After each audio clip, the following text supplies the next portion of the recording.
this time spent with you are the best moments in my life. Hanggang ngayon ay hindi pa rin makapaniwala ang talent manager na si Jamela Santos na wala na si Ronaldo Valdez. Grabe ang nararamdamang lungkot at sakit ni Jamela sa biglaang pagpanaw ng award-winning veteran actor nitong nagdaang linggo, December 17. Ayon sa talent manager, hindi niya akalaing ang kanilang dinner last Friday, December 15, ang huli na pala nilang pagkikita. Sa kanyang Instagram account, ipinost ni Jamela ang litrato nila ni Ronaldo na kuha habang sila'y nagdi-dinner kung saan ngayon lang niya napagtanto ang tungkol sa unusual gesture na ginawa sa kanya ng namayapang aktor. This is my last dinner with him last Friday, December 15. It's supposed to be my despedida dinner because I'm leaving for abroad soon. Para lang malaman na ito na ang huling pagkakataon na makikita ko siya. Binigyan pa niya ako ng 3 puting Ecuadorian roses, isang hindi pangkaraniwang kilos. You always tell me that I'm the only reason why you are still living. That's the reason why I didn't leave the country as much as I used to. That's the reason why I will drop everything whenever you invite me for coffee or drinks. Ako ay nasa iyong bay at tawag. And I don't mind kasi gusto kong gumawa ng mas maraming memories kasama ka.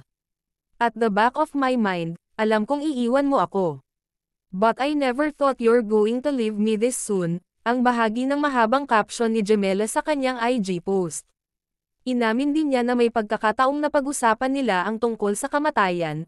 I even made a eulogy for you ala 7 Sundays, pelikula ni Ronaldo. We laugh about death, but nothing can ever prepare you for the real thing. Ako ay higit sa wasak. Ikaw lang sapat na sakin. Kakaiba ka talaga, Pepe. Gusto mo akong magka-boyfriend. Gusto mong ipagpatuloy ko ang paglalakbay at makita ang mundo. You want me to be happy. Sabi mo sakin, you're at your happiest when you see me happy.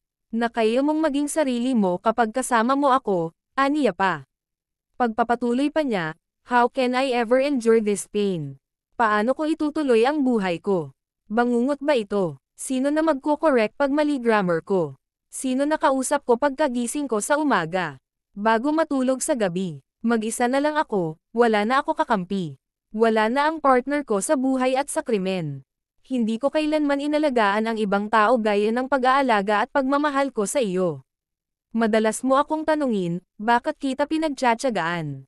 I never felt any sacrifice, dagdag na pahayag ng talent manager tungkol sa kanyang talent at kaibigan.